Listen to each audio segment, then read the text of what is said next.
Pues ahí están los primeros resultados, un primer corte de caja, no tiene ni un mes la estrategia, no tiene ni un mes el gobierno de Claudia Sheinbaum, pero algo se ha puesto ya sobre la mesa, algo que vamos ahora a platicar. ¿Se parece, no se parece, es distinto? ¿En qué es diferente a lo que se hizo los últimos 6 años durante el gobierno de Andrés Manuel López Obrador? Juan Ibarrola, querido Juan, qué gusto. Querido, muchas gracias a ti. Gracias por estar acá. Muy buenas noches. Juan Pablo Leo. Gracias, Juan Pablo, qué gusto. ¿Cómo estás? Javier Oliva, qué gusto, Javier. Bueno, gracias. muchas gracias. Mucho gusto de estar por con estar ustedes acá. también. A ver, primeros resultados o un corte de caja, digamos, de la ruta. No sé si hablar de resultados a un mes, pero hay, por lo pronto, un planteamiento, una estrategia diferente. ¿Cómo la ves, Juan? Estrategia diferente y también es muy pronto para hacer una contabilización.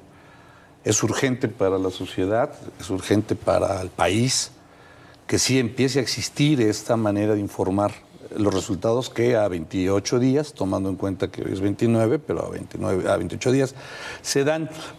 Pero más allá de ello, es que aún ya a pesar de lo convulso que se convirtió este mes, este sexenio a partir del 1 de octubre, que es difícil mencionarlo de esa manera, pero es convulso, por lo que no ha dejado de ser día a día en el país: Sinaloa, Michoacán, Guanajuato, Tabasco, Guerrero, Chiapas, que es una cosa terrible. Pero al final de cuentas sí hay una señal diferente en función de una contundencia de acción que tiene que darse. Un enfrentamiento que hubo en Culiacán la semana pasada, donde el ejército abate 19 criminales o presuntos criminales, y lo que quizás se podría haber esperado, como sí sucedía con el gobierno de López Obrador, es hablar de humanismo, es hablar de abrazos, no balazos, es hablar de que el ejército no debe de ser de una forma. Y creo que el mensaje que le da a las Fuerzas Armadas Claudia Sheinbaum, un día después de que sucede esta circunstancia, es muy enérgica y es muy interesante. A ver, es un enfrentamiento y se está haciendo el uso legal de la fuerza y la violencia, y finalmente el día de hoy dan un esquema de resultados interesantes. Casi 9 toneladas de estupefacientes decomisadas, cosa que no habíamos visto por lo menos durante todo el sexenio de López Obrador de esa forma. Y creo lo veo positivo. ¿Se está persiguiendo a los criminales? Por supuesto que sí, se les va a enfrentar, que creo que este es algo muy interesante. Más de 800 detenidos, decía el secretario Omar García Harfuch. Es decir, la estrategia es perseguir a los criminales, que tendría que ser, digamos, obligación, o es obligación, desde luego, del Estado mexicano. Es el privilegio del Estado, el uso legal de la fuerza y la violencia, y México, muchos mexicanos ya no pueden vivir más sin que esta respuesta de la autoridad se dé, y por lo menos lo que hemos visto a partir del 1 de octubre, con altas y bajas, con polémicas, pero ahí está. ¿Cómo lo ves, Javier?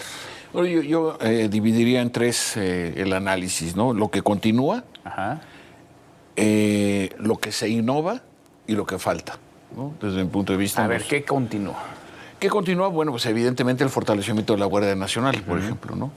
En su pase ya en el último día del sexenio anterior, formalmente publicado en el Diario Oficial de la Federación, a formar parte del Estado Mayor Conjunto de la Defensa Nacional. El despliegue de las Fuerzas Armadas. Eso sigue, ¿no? Sigue también un argumento que me parece muy debatible, de que las causas son, entre otras, o principalmente, la pobreza, ¿no? Y cuando vemos que los estados de la República que más contribuyen al Producto Interno Bruto, que son los estados más ricos, son los más violentos. Es decir, el establecer una relación entre pobreza y propensión al crimen, eso no se puede probar, ¿no? Es decir, de manera documentada no se puede probar. ¿Qué se innova? El tema de la creación que ya existía en el sexenio de Felipe Calderón, una subsecretaría encargada del tema de inteligencia. Me parece que eso también es importante, y una cuestión que fue muy subrayada el día de hoy por el secretario de Seguridad, la coordinación, ¿no? Absoluta. Esas dos, digamos, son innovación en el terreno federal, pero son parte del resultado en el gobierno de la Ciudad de México de Claudia Sheinbaum, con Omar García Harfuch como secretario. Y entonces justamente ahí hay una variable que no necesariamente forma parte de este análisis, que están llegando funcionarios, lo comentábamos Juan y yo antes de entrar, están llegando funcionarios que sí tienen experiencia y trayectoria en las áreas de seguridad pública, ¿no? Porque una de las tendencias, ¿no?, que ha habido en los sexenios desde hace muchos años, no me refiero solamente a los llevamos del siglo XXI, en donde se improvisan funcionarios, ¿no? Sí. Al frente de lo que era el CISEN, hoy Centro Nacional de Inteligencia, las creaciones de secretarías, desaparición de las mismas, en fin. ¿Qué es lo que falta? Desde mi punto de vista, primero el contexto internacional. No hay una sola alusión a las condiciones, por ejemplo, de las migraciones forzadas, el tráfico de armas, en fin. No hay ni una sola referencia al contexto internacional. Y la otra que hace falta, me parece, según datos del secretario ejecutivo del Sistema de Seguridad Pública, hay 422,000 policías locales y municipales. Y tenemos 150,000 elementos de la Guardia Nacional. Es una deuda enorme. Entonces, la capacitación, eso es lo que falta, por supuesto. Porque, exacto. Entonces, me parece, es decir, por cada Guardia Nacional tenemos 3 policías locales, ¿no? Entonces, mal pagados muchos de ellos, mal capacitados, mal equipados. Si no, para mí, la solución definitiva empieza por las policías locales, sean municipales o estatales. De otra manera, vamos a lograrlo. Pero si la federación sigue haciéndose cargo en su enorme porcentaje de ese tipo de medidas de controlar o de atacar el crimen tanto local, me refiero a la criminalidad local y a la criminalidad organizada, nos vamos a tardar mucho más tiempo. Ahora, este es el tema que más le importa, el que más le preocupa a los mexicanos, el de la violencia, la inseguridad, y es una asignatura pendiente. Podríamos regresarnos a Felipe Calderón, a Enrique Peña Nieto, a Vicente Fox, pero lo más inmediato es el sexenio de Andrés Manuel López Obrador, que dejó 200,000 muertos, y por ahí hay que empezar, y de ese tamaño es el reto, Juan Pablo. Sí, de este tamaño es el reto, y hablando de la parte política en ese sentido, a tu pregunta, Manuel, también lo que sucede hoy en la conferencia mañanera a 28 días, lejos de lo que estábamos acostumbrados en los últimos 6 años con estas declaraciones y con estas estrategias, el hecho de que estuviera el fiscal Gertz Manero, el hecho de que estuviera Omar García Harfuch, el hecho de que estuviera el secretario de la Defensa, el secretario de la Marina,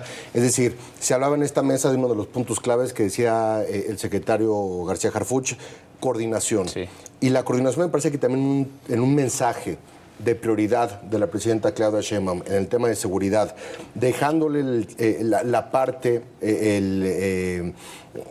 los reportes a los expertos, sin prometer, sin buscar, digamos, algún tipo de confrontación. Y hablando con la verdad, diciendo esto va a tardar, esto no se resuelve de la noche a la mañana. Porque la descomposición tampoco se dio de la noche a la mañana. Regreso a la visita del secretario García Harfuch también a Sinaloa, en el momento más álgido también de los enfrentamientos. Es decir, lo que escuchamos de los expertos en materia de seguridad con respecto a lo que se está haciendo y con respecto a los pendientes, también me parece que se relaciona con la parte política, con la parte pública, con la parte de imagen, de aceptar que es un problema enorme, que es la gran deuda, efectivamente, que hay 3 grandes incendios en el país en estos momentos, que son Chiapas, Guerrero y Sinaloa, y reenfocar precisamente más allá de lo que se dijo en un principio con los municipios más violentos del país y comenzar por ahí, reenfocar la prioridad en estos momentos a estos 3 estados que también me parece fundamental. Eso en la parte política, en la parte de la narrativa y en la parte del informe también al país, que creo que también hemos visto un cambio en ese sentido. Y parte de lo dicho hoy por el secretario García Harfuch, esta reforma constitucional que van a buscar con el tema de la investigación y las capacidades de investigación. Tú decías, Manuel, los ejemplos y la experiencia que tiene García Harfuch en la Ciudad de México, y algo por lo que empujó mucho también en su momento eran las capacidades de investigación de la propia policía, no depender, a ver, sí en colaboración, pero no depender necesariamente de la Fiscalía y de los ministerios públicos, sino que los policías, que son los más cercanos, la Guardia Nacional, que son los que están en contacto, digamos, con la seguridad federal, pudieran tener atribuciones de investigación y ser un elemento más para que la impunidad, la corrupción, los factores externos y todo lo complejo que es el sistema de seguridad y la seguridad nacional en este país se pudiera de alguna manera atender diferente y existan los resultados. Porque no se trata de descabezar únicamente a los cárteles, sino que pueda ser preventivo y no solamente reactivo. Ahora, conocen ustedes muy bien a las Fuerzas Armadas. ¿Cómo amalgamar lo que viene ocurriendo, porque además se fortalecieron mucho durante el sexenio del presidente López Obrador, no solamente en el terreno de la seguridad, también en muchos otros campos? ¿Se puede, esta estrategia, digamos, hace sentido, le puede hacer sentido al Ejército, a la Marina, el estar coordinándose con un mando civil de la presidenta, pero también con un policía de larga trayectoria, de resultados como Omar García Harfuch, con la Fiscalía General de la República, con los gobiernos estatales, ¿le hace sentido a las Fuerzas Armadas? Estoy seguro que sí. Nos hemos olvidado o de repente se puede creer, sobre todo en el señalamiento o en la crítica política, que el ejército empezó hace poquito en la calle a coadyuvar, a apoyar a las funciones de seguridad pública. Llevan 30 años en la calle.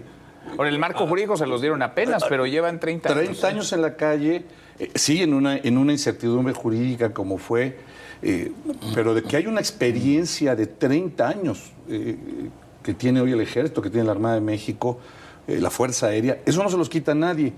Y creo que la parte importante es hasta en qué momento debe de ser el único recurso para el país una Fuerza Armada, cuando debe de ser el último. Pues sí. Y desafortunadamente este país lo que ha vivido por lo menos los últimos 25 años es que las Fuerzas Armadas son el único recurso que tiene el país para enfrentar seguridad pública. Sí. Por supuesto que la comprensión, la coordinación, esta visita que hace el secretario de la Defensa con el secretario de Seguridad Pública, para mí es una foto muy interesante porque salieron a la calle criticada en lo que haya sido, de que claro, venían escoltados, son secretarios de Estado, claro, pues tenían que hacerlo.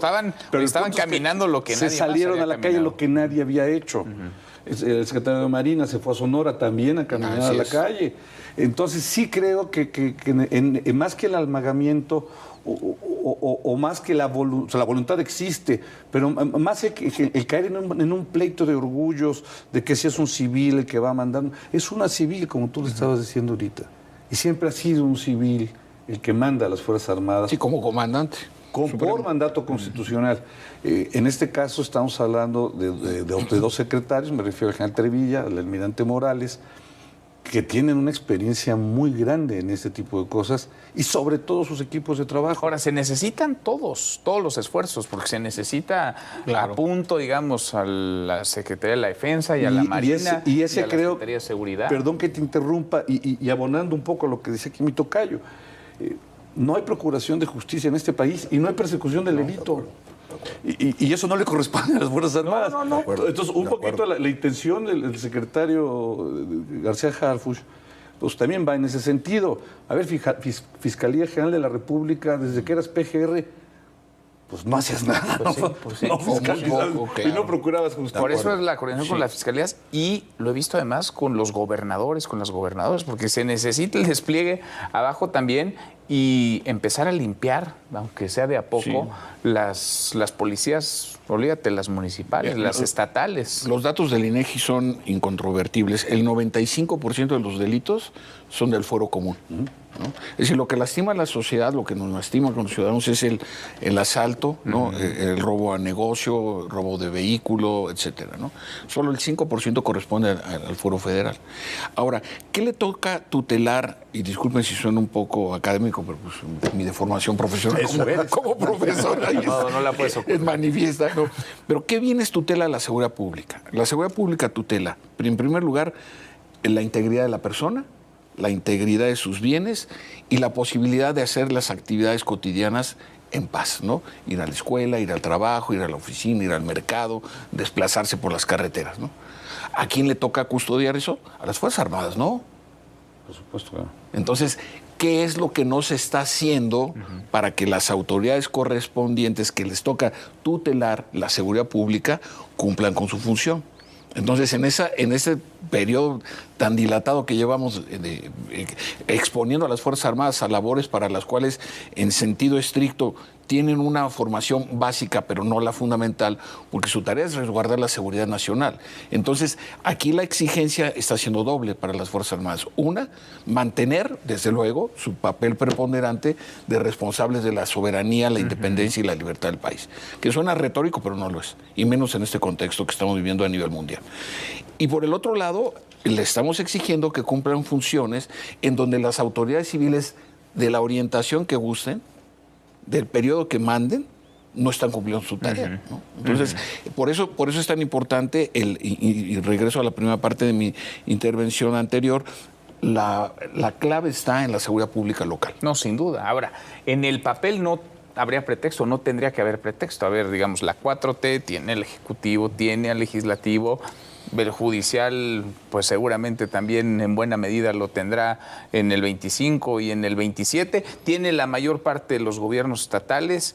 Y si hay una buena los coordinación locales en las instituciones, en los congresos locales, y nos vamos a lo municipal también. Es decir, la mesa parecería estar puesta para que ahora sí, en serio, se pueda hacer un cambio, una mejora en el terreno de la seguridad. A ver, la mesa está puesta y me regreso un poco a los comentarios que decían con respecto, por ejemplo, al tema de los gobernadores. Históricamente también lo que ha sucedido en la época moderna con los gobernadores, el tomar el teléfono, el pedir al ejército, a las Fuerzas Armadas para... Que es la fácil, ¿no? Y es para apagar estos fuegos que son no ni de seguridad nacional, ni de delitos federales, sino del fuero común, y se han olvidado los mismos estados y los mismos gobernadores de crear estas policías locales, de crear estas policías municipales, y me parece que gran parte de esta responsabilidad, Manuel, de la que hablas, de poner la mesa cuando está todo listo, por lo menos como partido político para ellos, de poder avanzar, tiene que ver con esto. Primero y antes que nada, también responsabilizar a los gobernadores, responsabilizar a las autoridades también estatales, municipales y locales de que hagan su trabajo, de que creen policías, de que en colaboración también y en coordinación, como decía el secretario García Harfuch, puedan trabajar con entrenamiento, con capacitación, con buenos sueldos. Está el ejemplo de Mérida que sucedió de Yucatán con Mauricio Vila y lo que hacían con la policía en ese sentido. Yo te diría, uno pasa por el Estado de Derecho, porque tenga un Estado de Derecho y que hay una consecuencia para las personas que cometen este tipo de actos. Y dos, pasa por la inversión estatal y por la inversión también de los gobernadores en ese sentido, que no solamente... Y la responsabilidad... Es un tema paternalista. Y hay historias de éxito. Hay historias de éxito. Claro, a ver, Yucatán es una historia... Ciudad Nezahualcóyotl, la región de la comarca lagunera también, lo que es Torreón y Gómez Palacio. Claro que hay historias de éxito. Bueno, a ver... ¿Me permiten no ser ingenuo? A ver, por favor. Si hoy tienes alcaldes amenazados por la delincuencia, gobernadores amenazados por la delincuencia, una delincuencia que le dice qué secretario de Seguridad Pública tiene que ser, ahí vimos el caso Chilpancingo, una delincuencia organizada que le dice en qué invertir el presupuesto municipal o estatal.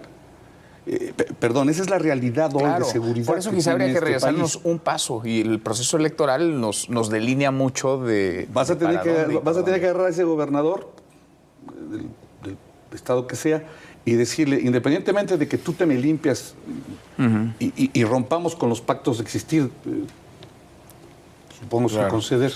Hay que romper también con los pactos municipales que hicieron los criminales con los municipios. Por eso es titánica la tarea. Qué gusto escucharlos. Regresen pronto, ¿no? Claro, gracias, Juan. Ya lo dijiste en público, Gracias. Ya, por favor. Pásenla bien, hasta mañana.